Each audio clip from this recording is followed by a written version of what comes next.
Boa noite a todos e sejam bem-vindos a mais um curso do Despertar do Sensei, do ano de 2022. Meu nome é Leandro Borges e eu vou falar sobre judô e longevidade. Então, esse é o nosso tema.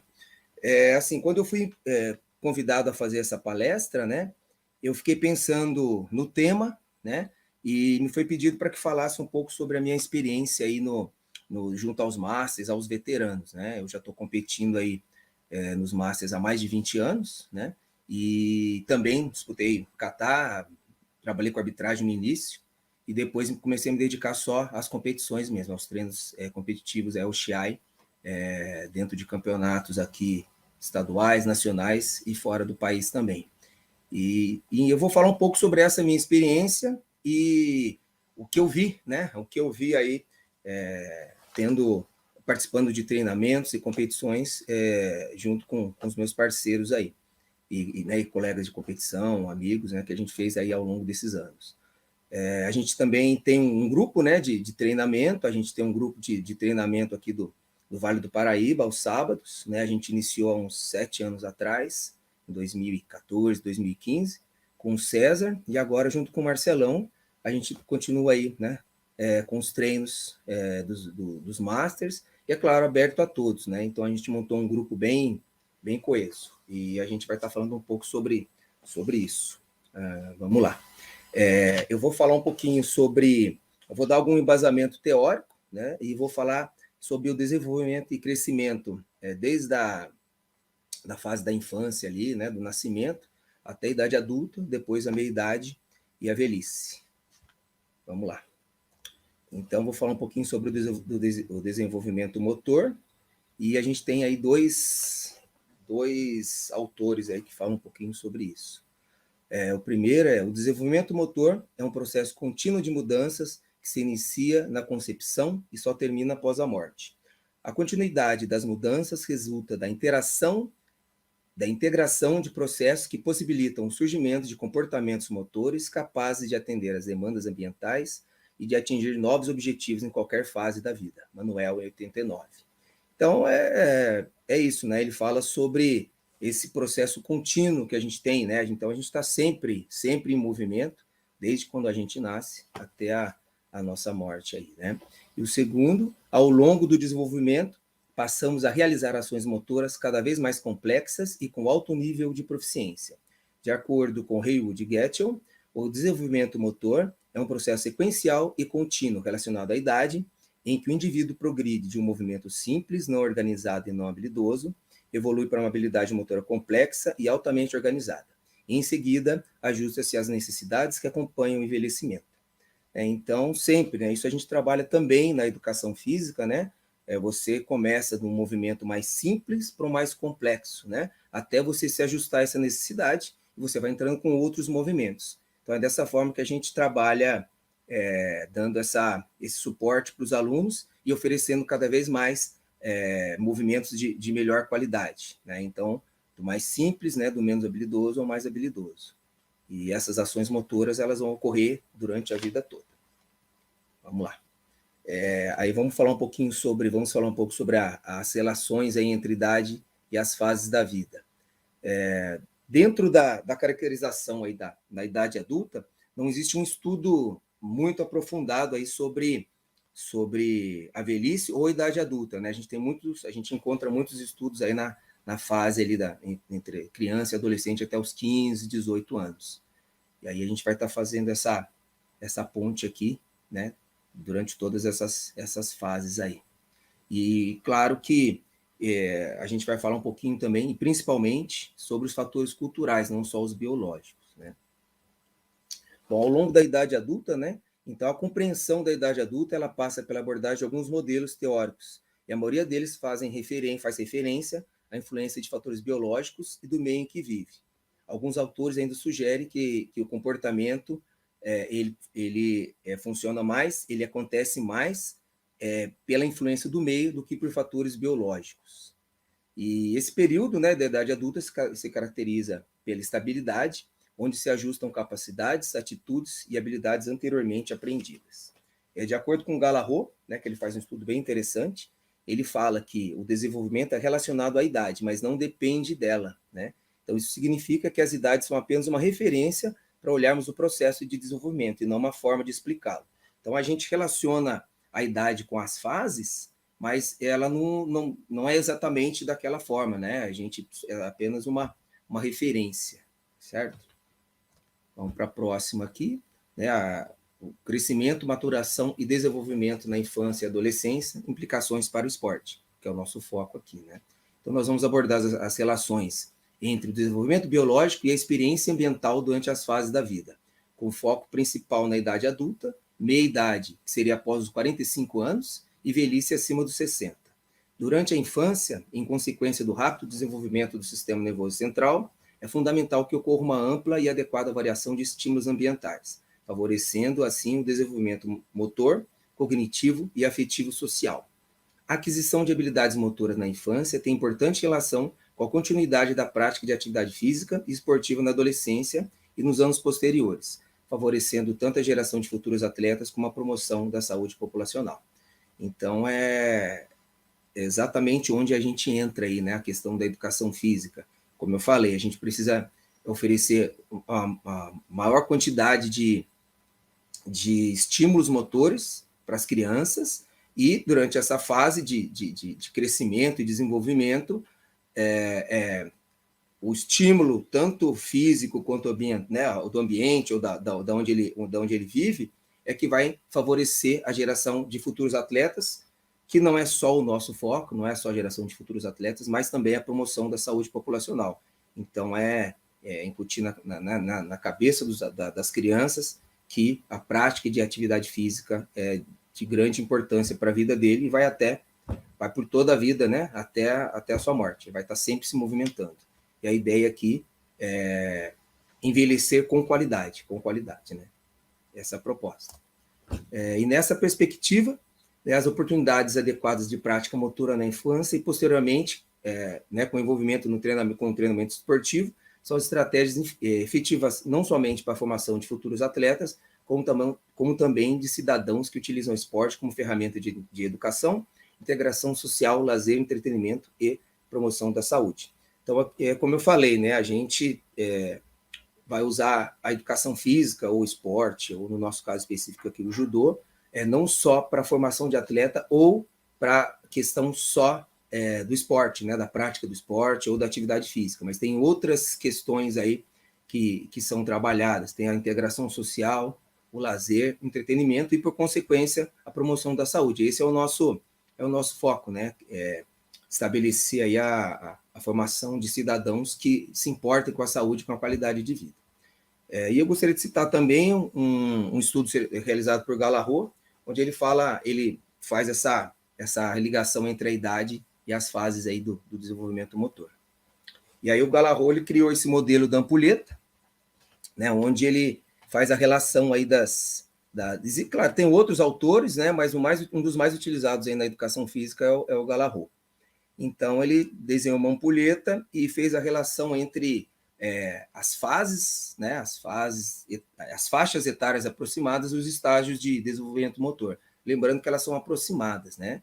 Então, a gente tem a fase motora reflexiva, que é desde da barriga, né, desde do útero da mãe, que a criança já começa a se mexer, até mais ou menos entre 4 meses e 1 ano.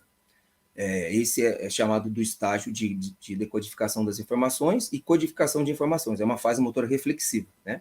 Depois vem a segunda, que é a fase motor rudimentar, de 1 até 2 anos de idade. Depois a terceira fase, a fase motora fundamental, que é onde a criançada já começa a entrar na educação infantil, em algumas, né, em creches e tal. Antes também em creche, mas não existe um estímulo motor tão elaborado ainda, ou formado realizado por um professor de educação física, né? E ali, a partir dos 2 a 3 anos de idade, é o estágio inicial, de 4 a 5, o estágio elementar, que é onde as crianças já começam a entrar mesmo nas escolas, na educação infantil. Depois vem o estágio maduro, 6 a 7 anos, que é quando a criançada já entra aí para os anos iniciais, né, do ensino fundamental nos anos iniciais, seria o equivalente ao primeiro ano. Depois, na fase motora especializada, de 7 a 10 anos, que seria equivalente a primeiro, segundo ano, até o quinto ano do ensino fundamental dos anos iniciais, que é onde a gente começa a ampliar, né, dentro das aulas de educação física ou na prática esportiva, a gente começa a ampliar o rol de atividades deles, né? Então, eles vão trabalhar com jogos, com dança, com luta, com ginástica, né? Atividades sobre conhecimento do corpo, né? Então, é nessa fase que a gente começa já a fazer esse trabalho com os alunos. Depois dos 11 aos 13 anos, que é o estágio de aplicação, que é quando já entra do sexto ao oitavo, nono ano, que seria os anos finais do ensino fundamental, onde já começa a trabalhar com jogos competitivos, com esportes, né? Com dança, com luta, com atividades de aventura, né? Hoje a educação física está com um leque muito grande de atividades aí, então a gente consegue atender a mais variada quantidade de estímulos e oferecimento de atividade para os alunos, né? Então, tanto no esporte, né, na luta, na dança, a gente consegue atender as demandas aí dentro da escola. E 14 anos acima, que seria um estágio de utilização permanente, onde o aluno começa a definir as modalidades, aí, a sua preferência para o esporte, e aí seria equivalente aí ao nono ano, o ensino médio, né, o final aí do ensino fundamental, já entrando para o ensino médio. E é onde o aluno começa a definir aí qual esporte, né, o que ele vai levar, pelo menos para a sua vida adulta aí. Essas fases a gente utiliza muito para relacionar a educação física, né, para estabelecer o nosso planejamento de atividades e aulas para a educação física, e também para trabalhar essa questão, como eu falei, da saúde e de entender a prática de atividade física para a promoção da saúde, né, alimentação. Depois a gente vai estar falando um pouquinho mais sobre os outros aspectos, mas basicamente esse é o modelo da ampulheta, o primeiro modelo de Galarrot, né? Ele fala sobre o desenvolvimento até os 14 anos, né? E, na verdade, o que acontece? Quando o Galarrot fez esse modelo, ele só fez a relação da idade, só que ele não mencionou como isso acontece em relação ao meio em que isso acontece, o meio em que você vive. E aí ele acabou criando um segundo modelo aí, que seria da ampulheta ampliada, que ele é o mesmo modelo da primeira, só que entram alguns fatores externos aí dentro desse desenvolvimento da criança. Então, entra os fatores de hereditariedade e do meio ambiente, né? A gente tem também os fatores individuais e os fatores ambientais. E alguns autores ainda dizem que os fatores ambientais, os fatores externos, têm tão ou mais influência do que os fatores biológicos aí dentro do desenvolvimento da criança. Então, realmente o meio em que você vive que vai te influenciar.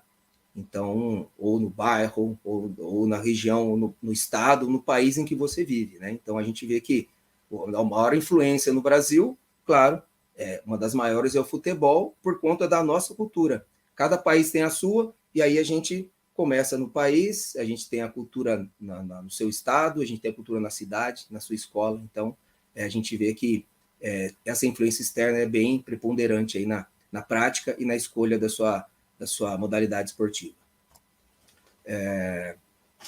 Como eu falei, né, esse modelo da ampulheta, ele fala muito sobre as questões externas, né, e é importante a gente falar sobre isso até para o professor de educação física ou de qualquer outra modalidade esportiva planejar suas aulas, né, buscando integrar essas teorias para que a gente possibilite o desenvolvimento integral da criança e do adolescente, né? Então, tendo em vista assim que todos nós vamos passar por esse processo, né? Então, é importante a gente ter em vista esse estudo para poder planejar as nossas aulas, né?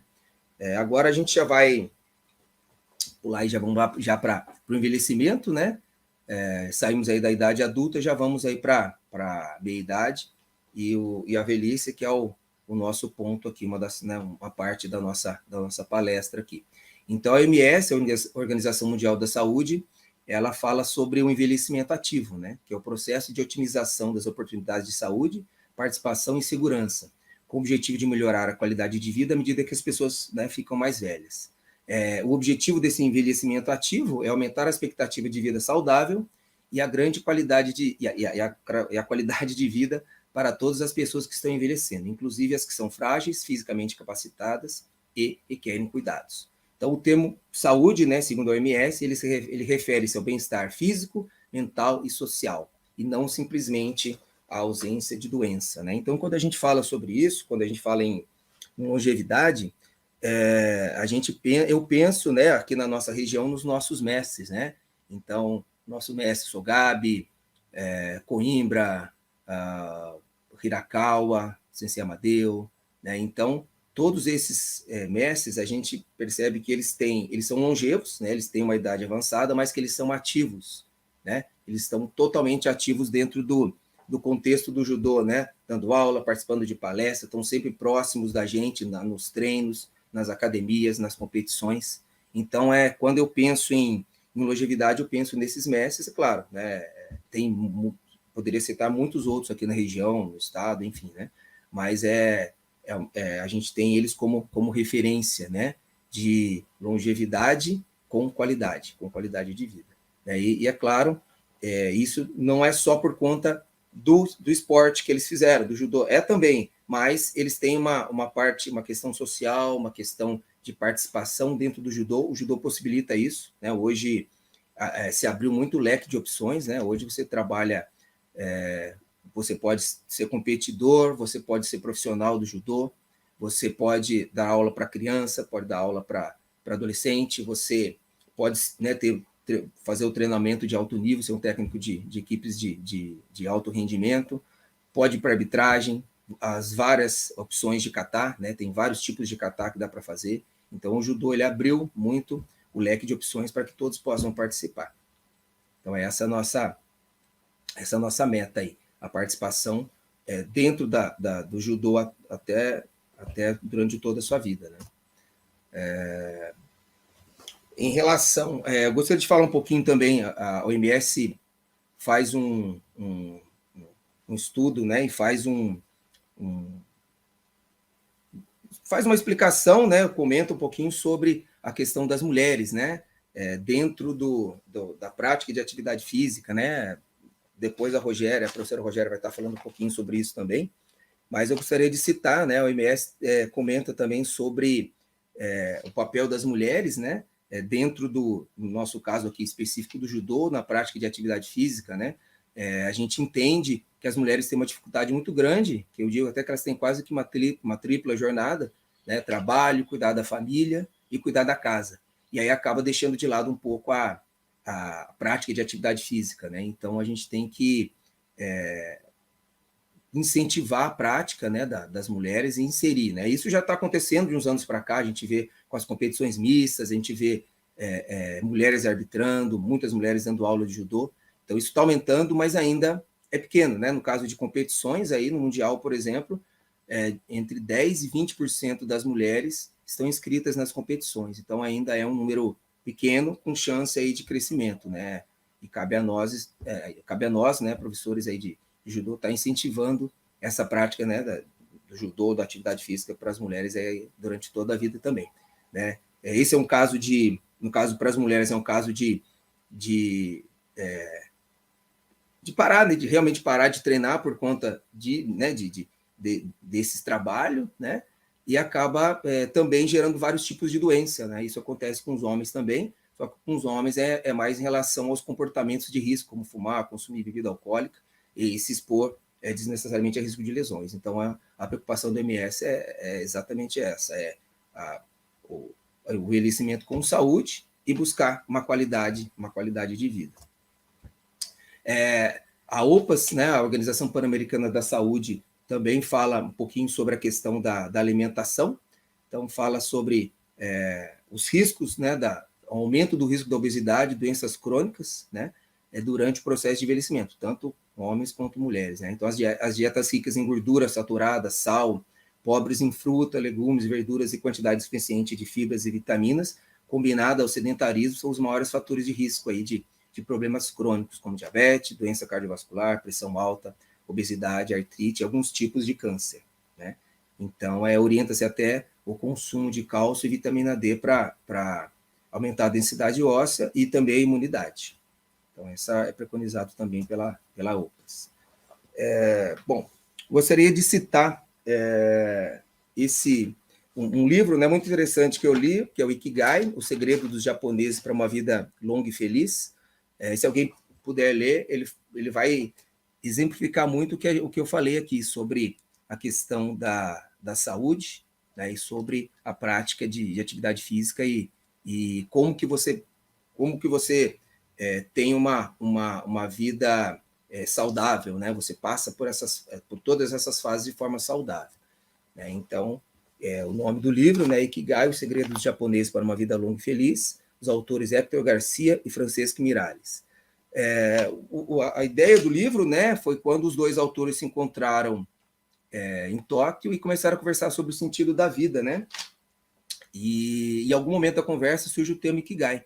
E Ikigai é o conceito japonês que, de forma grosseira, significa a felicidade de estar sempre ocupado, né? E essa é uma das razões da extraordinária longevidade aí dos japoneses, principalmente na ilha de Okinawa, né? E lá tem a maior média de centenários do mundo. E eles, né, ficaram um ano lá estudando e começaram a fazer um levantamento sobre como isso acontecia lá naquela região, né, naquela comunidade. E o que eles perceberam é que todos se respeitam muito bem, há uma sensação de pertencimento à comunidade e ao trabalho em equipe, e o que eles procuram sempre estar ensinando uns aos outros, né? Ele também tem a questão da alimentação, que a gente vai falar um pouquinho mais para frente. Mas, basicamente, são os fatores externos ali, né? Claro, tem a questão da alimentação, atividade física, mas eles trabalham muito em cima do ambiente saudável em que você vive, né? Cuidar da amizade, ter uma alimentação leve, descansar adequadamente, praticar exercícios suaves, tendo como foco a alegria de viver, é o que nos impulsiona a envelhecer e continuar celebrando cada novo dia. Então, esse é o Ikigai que está dentro de cada um. O Ikigai está escondido dentro de nós e é a razão pela qual nos levantamos pela manhã para iniciar o nosso dia. Então, ter um Ikigai claro e definido, uma grande paixão, dá satisfação, felicidade e significado à vida. Então, aí ele fecha, né? Então, eles falam sobre a alimentação, sobre o descanso, que é importante, praticar exercícios físicos e ter uma vida social ativa, né? Ter uma paixão, né? O que vai te deixar mais feliz e também dando significado à sua vida. Então, eles falam muito também dos aspectos externos, não só dos biológicos, né? Em cima disso, eles trabalham em cima do diagrama, né? Desse diagrama de Merklin, o Ikigai no centro. Então, você tem, claro, o seu dia a dia da sua vida, que você tem a sua profissão, a vocação, a paixão e a missão, né? Aquilo pelo que podem te pagar em relação ao trabalho, do que o mundo precisa, o que você pode oferecer para o mundo, né? O que você pode oferecer de bom para o mundo, o que você ama, o que você gosta de fazer, e aquilo que é bom para você, aquilo que faz bem para você, o que você vai buscar de bom para você mesmo. Então, esse diagrama é bem interessante para a gente pensar um pouquinho sobre a vida aí, né? Sobre como funciona o nosso dia a dia, a nossa rotina do dia a dia de trabalho, de estudo, enfim. Bom, aí surge essa pergunta, né? Qual o segredo de uma vida saudável? Né? Será que ele existe? Então, aí isso aí, como, né, o próprio livro fala, isso está dentro de cada um. A gente que tem que buscar. Isso é bem pessoal, né? Então, está dentro de cada um. Não tem como a gente não ter uma receita para isso, né? E nos dias atuais, né, a nossa vida aí cada vez mais corrida, com falta de tempo, acomodação também, né? E falta de tempo e sedentarismo, a gente busca acaba deixando um pouquinho de lado a prática de atividade física. Então, esse segredo está bem, está dentro de nós mesmos, a gente é que tem que buscar isso dentro da gente, tá? Em relação à alimentação, né, precisa se buscar um estilo de vida mais saudável em relação a hábitos alimentares, deixar de lado o tabaco e o álcool e colocar em prática aí os exercícios, né, praticar exercícios físicos e principalmente nos momentos de lazer, né? É claro que tudo isso, né, todas essas atividades você tem que estar sempre embasado, sempre buscando se consultar, né, fazer um check-up médico anualmente, né, e tomar cuidado com a intensidade e volume dos treinos, né? Ao longo da vida a gente vai modulando isso e vai equilibrando, mas sempre buscando um nutricionista, um cardiologista, né, verificar a pressão arterial, enfim, antes de participar de uma sessão de treinamento de prática de atividade física. A importância também da alimentação saudável, como já foi falado, né? Pirâmide de alimentação, é muito importante, ela faz um resumo bem grande aqui para a gente. Basicamente, a gente exagera na base da nossa pirâmide, ela é dividida em 8 grupos, os alimentos energéticos, reguladores, construtores e os energéticos extras, né? Então, basicamente, eu vou falar em linhas gerais, porque, como eu falei, é necessário que se busque um profissional, né, para fazer os exames médicos, um nutricionista, para que ele te oriente adequadamente as quantidades aí de porções dos alimentos para você ingerir. Então, basicamente, o que a gente orienta? A base da pirâmide ali, água e líquidos, à vontade, e o topo da pirâmide ali, os energéticos extras, bala, doce, onde a gente procura evitar.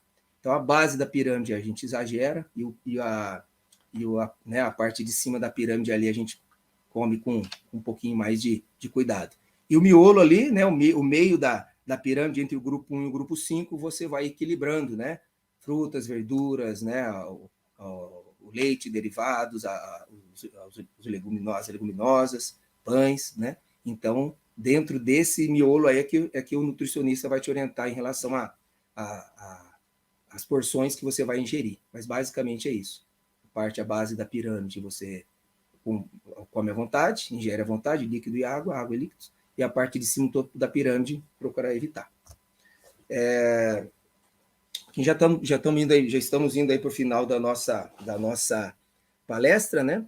E eu gostaria de deixar novamente essa mensagem, né? Que eu peguei do livro Ikigai, que ela vem a fechar bem o nosso tema aqui, né? Que é cuidar da amizade, ter uma alimentação leve, descansar adequadamente, praticar exercícios suaves, tendo como foco a alegria de viver, é o que nos impulsiona a envelhecer e continuar celebrando cada novo dia. Está no Ikigai de cada um. O Ikigai está escondido em nós e é a razão pela qual nos levantamos de manhã.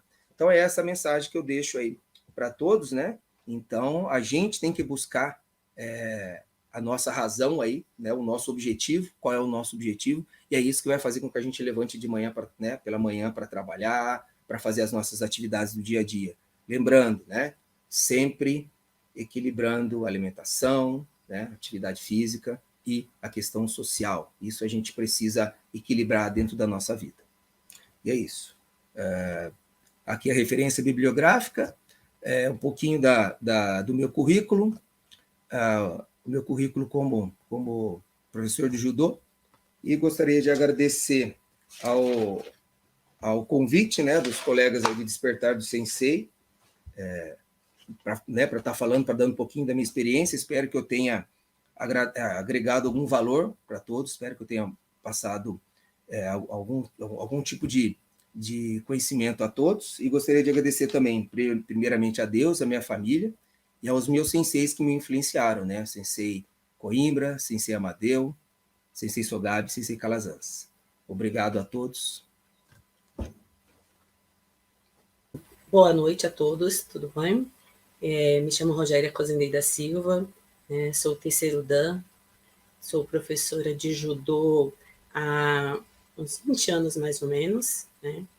Estou aqui para falar do espaço da mulher no judô feminino, né? Especialmente nos veteranos. A gente vem crescendo bastante, né? O judô veterano, todas as bases do judô, né? Isso é muito importante, né? Meu trabalho principal, quando eu comecei o judô, eu tinha 25 anos, né? Foi os estímulos, né? E a gente está aqui para estimular, para fazer o judô feminino crescer, né? A gente vem crescendo, vem tomando espaço, né? Na parte da coordenação, na parte técnica, na parte de arbitragem. Tem espaço para a mulher em toda a parte do judô, né? Só querer. Eu sei que é muito difícil, às vezes, né? A mulher tem tripla jornada, né? Que nem a gente estava conversando. Então, tem casa, tem família, tem trabalho e os treinos de judô. Então, às vezes, fica muito difícil mesmo dar essa continuidade. Começa nas escolinhas, começa o treino de base, se destaca, mas depois tem que fazer uma escolha, né? E sempre a família é o mais importante, né? Quando o companheiro ainda consegue dar um apoio, né? Não dificultar, é melhor ainda. Mas é de suma importância, né? A participação da mulher no judô, né? Há 40 anos atrás teve o primeiro campeonato mundial de judô, né? Feminino. E tem as pioneiras do judô brasileiro, há 40 anos, Sensei Solange, toda a equipe paulista, foi a primeira equipe paulista. Então, quer dizer, elas abriram um caminho, né? Quando o Jigoro Kano, muitos anos atrás, começou o judô feminino, lá dando aula para uma turma específica de feminino, né?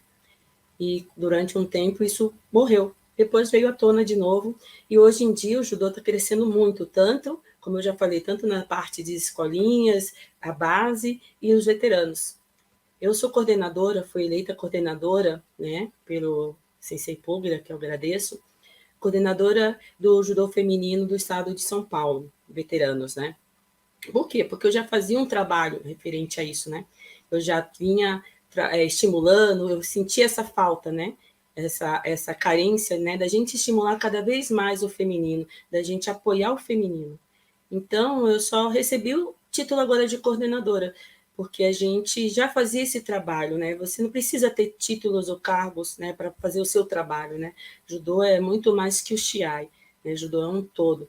Então, eu vinha sempre estimulando, incentivando, conversando com o feminino, para eles darem essa continuidade, né? Não desistirem. Eu sei que é difícil, eu sei que é muito difícil, mas a gente valorizar todo esse nosso desempenho, nosso trabalho, né? Não deixar morrer, né? Porque aí depois você fica em casa, poxa, podia continuar, podia ter feito isso, podia ter feito aquilo, e tem espaço para todas, né?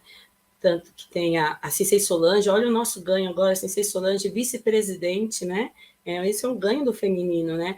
A gente tem espaço nas comissões técnicas, como coordenadoras nas federações, nas delegações, na CBJ tem cargos femininos, né? Nas comissões técnicas. Então, isso é muito, muito importante, né? A gente só tem que agregar e uma incentivar a outra, uma estimular a outra, né? Eu sei que cada vez tem uma época que diminui a quantidade, daqui a pouco dá um boom de novo, vem o feminino de novo aí, a gente está muito feliz porque com essa posição da Sensei Solange agora como vice-presidente, a gente está querendo estimular mesmo todo o feminino, desde as escolinhas, né, fazer um trabalho, né, um acompanhamento melhor, né, psicológico, fisioterapeuta, clínico geral, ginecologista, porque a mulher precisa desse apoio, né? Antes era visto um todo, né? Não tem como ser um todo, são diferentes, né? São preparos diferentes, né? Toda a parte hormonal é diferente, né? Então, quer dizer, é um ganho, né, para a gente. E a gente está vindo trabalhando isso, né? Estimulando, incentivando, ocupando o nosso, sempre com respeito, né? Sempre com disciplina, com respeito, respeitando as dificuldades de cada um, não criticando. A gente tem que ganhar com qualidade, né?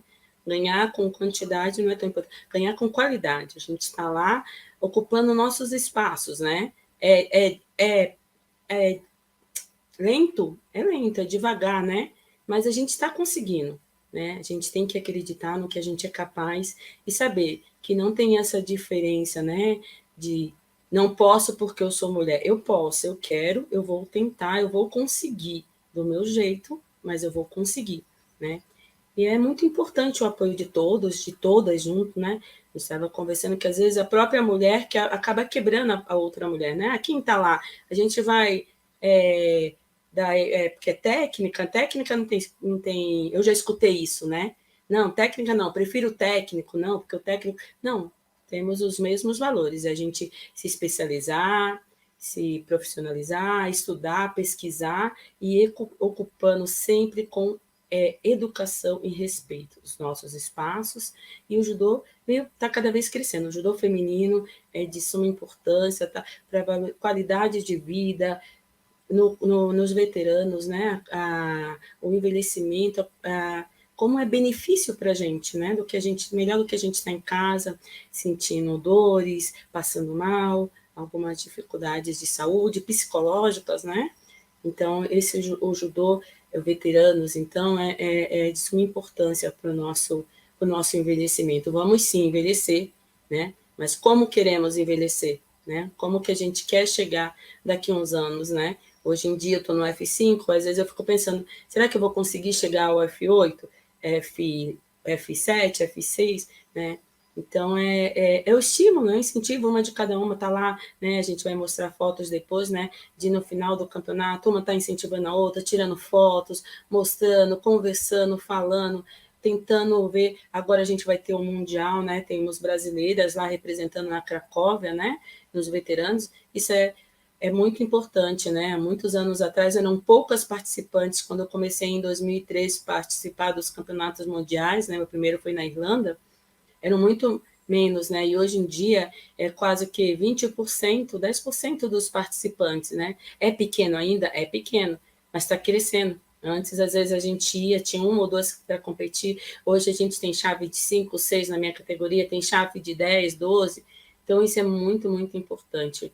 O judô veterano vem crescendo cada vez mais, com o apoio de todos, a federação que esse estímulo, a CBJ pegou, né, também está dando todo o apoio, né, para os veteranos, né, então, a gente ocupar o nosso espaço cada vez mais, com educação, com respeito, é muito importante, né, e saber que a gente pode contar com a Cissei Solange, com a Cissei Marilene na arbitragem, com as técnicas maravilhosas, com a comissão técnica que está cada vez crescendo mais, né?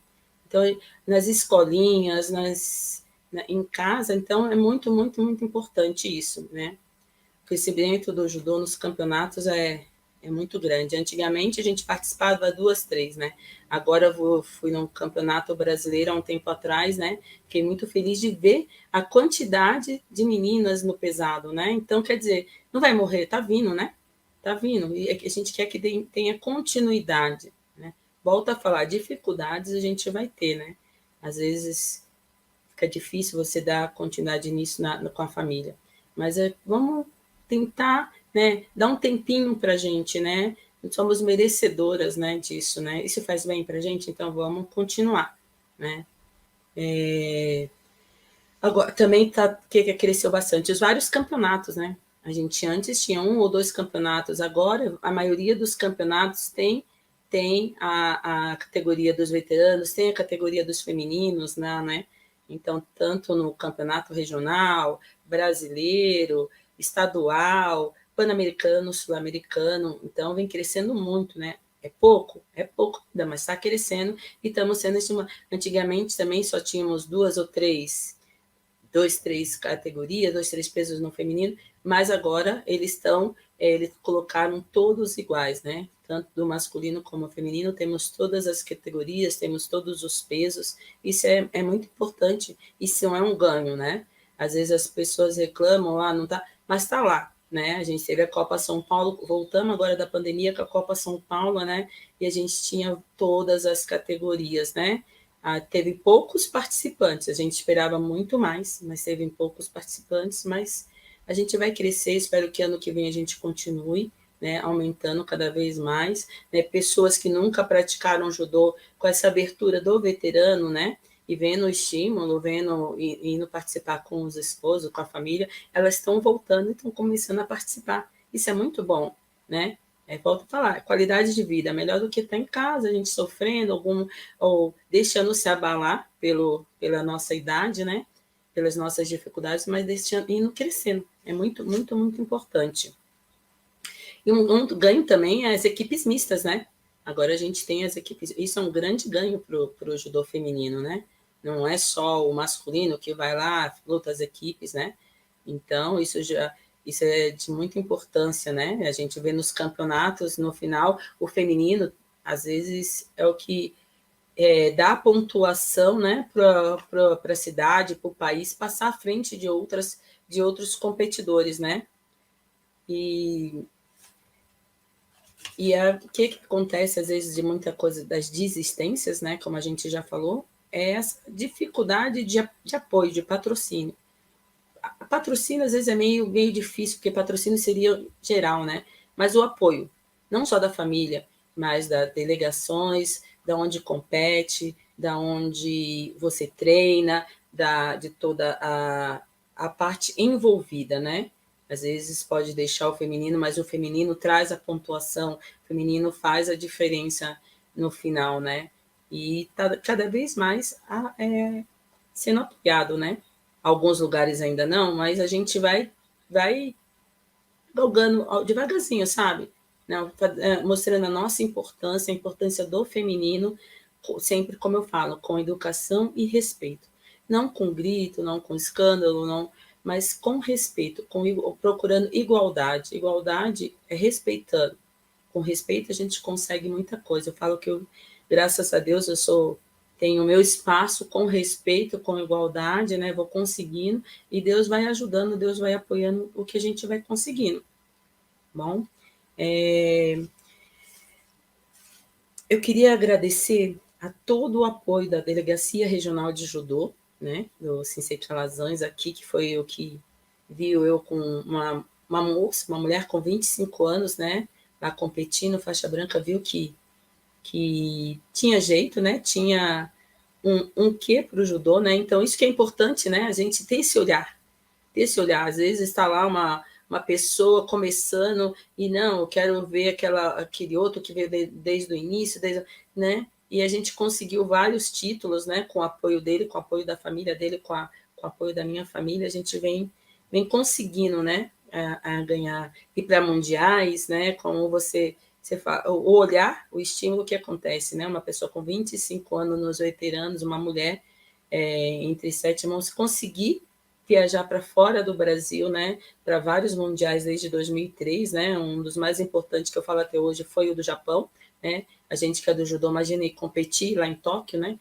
então isso é o que o judô proporciona para a gente, né, o ganho que a gente tem com o judô, isso é de grande importância, e ter alguém que apoia, tem alguém que olhe para você, né, ter um abençoado que nem teve o Sensei Calazans, Sensei Halley, Sensei Atila, que me acompanha até hoje, que é do judô de São Sebastião, né, e ter o apoio da nossa cidade, né? E eu falo apoio, às vezes as pessoas ficam esperando que banquem tudo, que patrocinem tudo, mas não é assim que funciona, né? É o nosso sonho no cereal, a gente tem que economizar, a gente tem que correr atrás, né? Não se parar nas dificuldades, né? Então, necessidades a gente sempre vai passar. Queria agradecer ao pessoal da federação, ao pessoal da CBJ, ao pessoal todo que nos apoia, né? A Prefeitura de São Sebastião, onde eu luto desde que eu iniciei, né? A Prefeitura de Ilhabela, que é onde agora a gente está desenvolvendo um trabalho, né? Ilhabela agora faz parte do hall de judô do Vale do Paraíba. E agradecer ao Sensei Sandro por esse convite, né? É muito, muito, muito bom. Obrigado. Deus abençoe a todos. Que sempre Deus no comando, né? Sempre Deus é o maior apoiador, Deus é o maior patrocinador. Muito obrigado. Deus abençoe a todos.